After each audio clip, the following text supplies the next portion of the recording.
Hello and welcome back to Unwinding Minds. I'm Rosie and I'm a counsellor in the UK who both lives with chronic illness and works with it. Today we're expanding on a topic which was requested by the audience, Broad Autism Phenotype.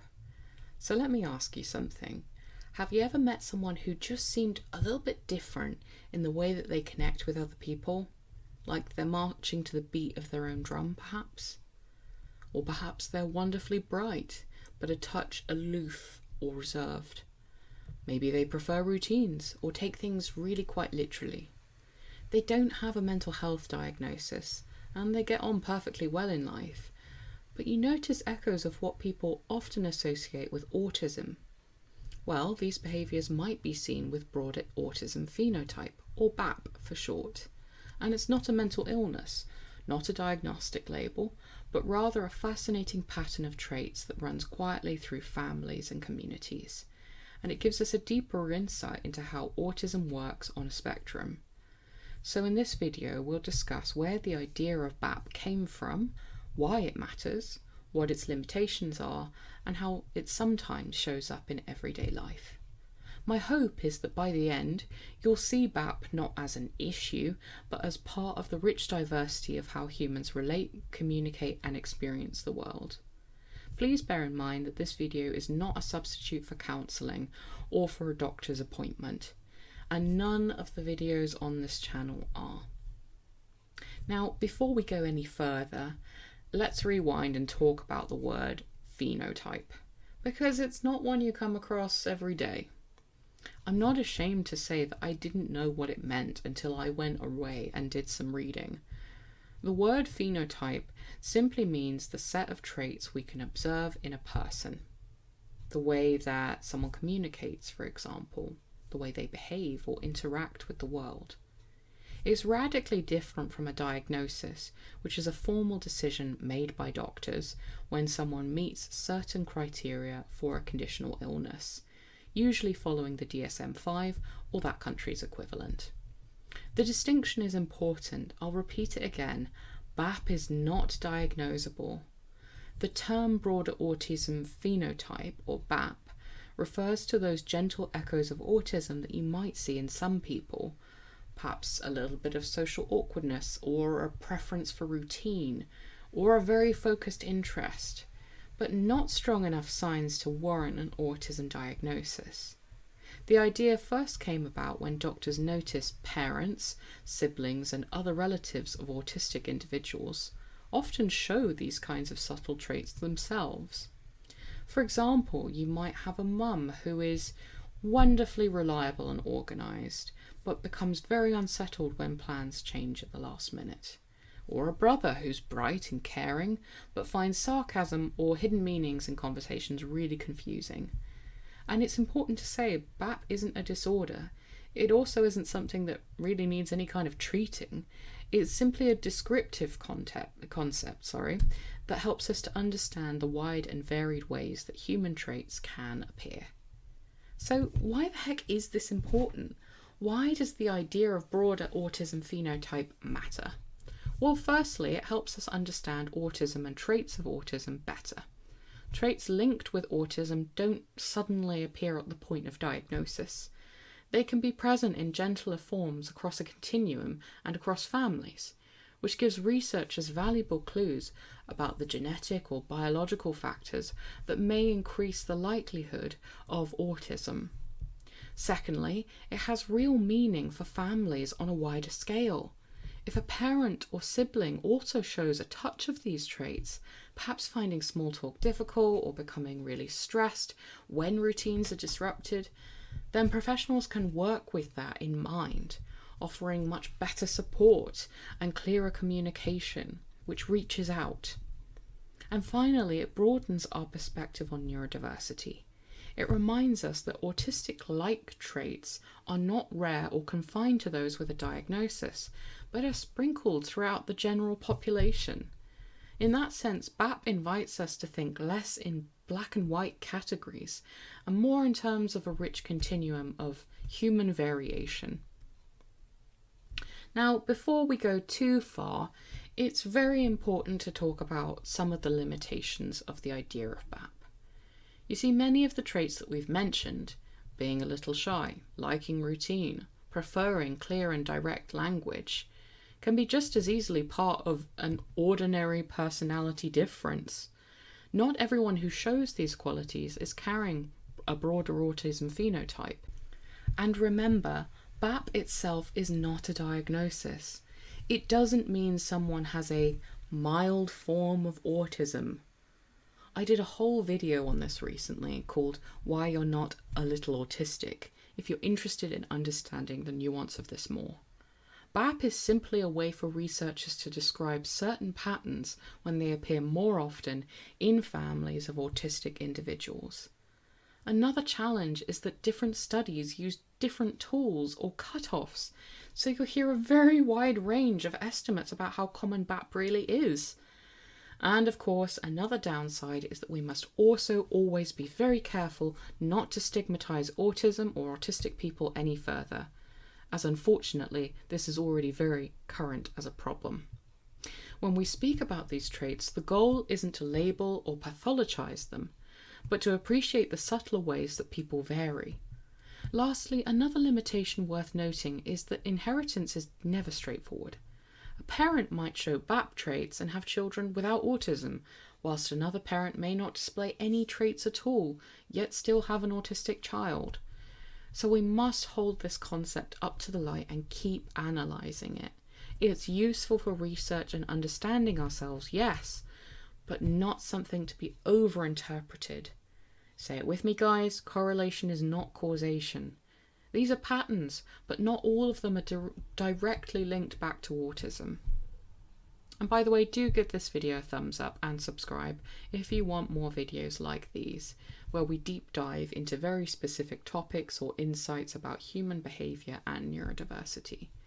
I do pay attention to what people watch and the comments, so if you have any ideas that you'd like me to talk about, please don't be shy, because I'm all ears and I like ideas.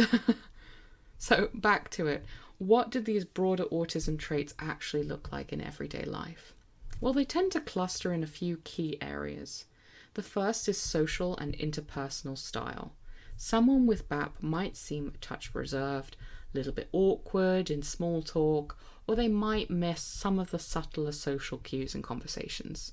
Things like sarcasm, certain kinds of body language, or noticing when it's time to change the subject. Imagine a friend who's warm and kind, but who often takes jokes, that is, at face value and doesn't always catch the unspoken parts of a chat. The second area is communication, particularly what we call pragmatic language, which is really about how we use words socially. A person might speak very directly or find it hard to adjust their tone for different situations. For instance, they might tell a colleague quite bluntly, "You're late," without softening it. This is not necessarily done out of rudeness, but because they naturally focus on stating facts. Then we have rigidity and a preference for routine. People who fall under BAP often feel more comfortable when life is predictable and can become unsettled by big or sudden changes. Perhaps you know someone who always takes the same route to work, for example, or who finds last-minute plan changes surprisingly upsetting or stressful. It doesn't stop them from living well, but it's a noticeable pattern. And finally, there are focused or restricted interests, though in milder form than in autism. This might be a strong passion for a particular hobby or topic, pursued with great enthusiasm.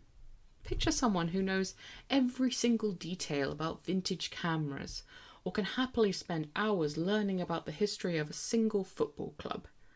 These interests can be wonderful and enriching, but they can also set a person apart from others who don't share the same depth of focus on a topic. None of these traits on their own would be enough for an autism diagnosis, and in fact many people might not even notice them unless they start to look closely. But taken together, they give a sense of how BAP quietly mirrors autism traits, only in gentler, subtler forms. If you've noticed that this resonates with you personally, or you'd like to support yourself whilst exploring your own experiences or family dynamics, I do offer one-to-one counselling sessions, for which you can find details in my profile. Now, you might be wondering, how on earth do researchers actually spot the broader autism phenotype when these traits can be so subtle? Because remember, BAP isn't a diagnosis, so there's no checklist in a doctor's office. No, that's not how it's done. Instead, researchers use questionnaires and interviews to look for patterns. One common tool is called the Broad Autism Phenotype Questionnaire, or BAPQ. It asks about things like social aloofness, rigidity, and pragmatic language.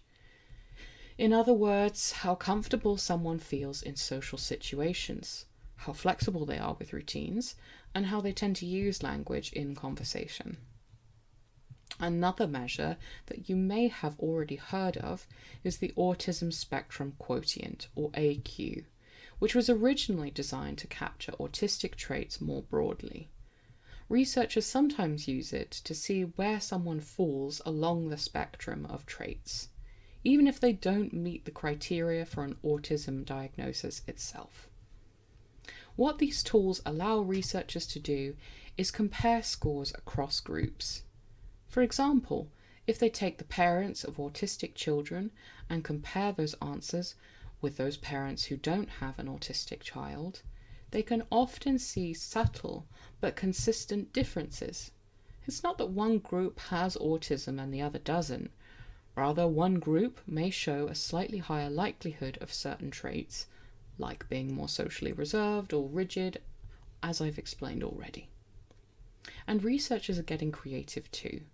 Some newer studies have even looked at physical characteristics, such as subtle differences in facial shape, to see if BAP shows up in biological as well as behavioural ways. It's an interesting emerging field. Still, it's worth noting that no test is perfect, and our understanding of neurodiversity as a whole is still very much growing, as we can see from across the waters. Questionnaires rely on honest self-reflection, and observers may interpret behaviour differently than the people experiencing these things.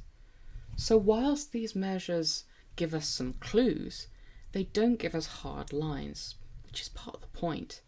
BAP lives in those grey areas of human variation where traits blend rather than divide neatly into boxes. Now, I'm a counsellor, not a researcher, although that would be fun in its own way. I personally find it easier to understand things through practical examples of people's everyday lives, rather than with data, tests, measurements, etc. And I think I'm not the only one in that boat.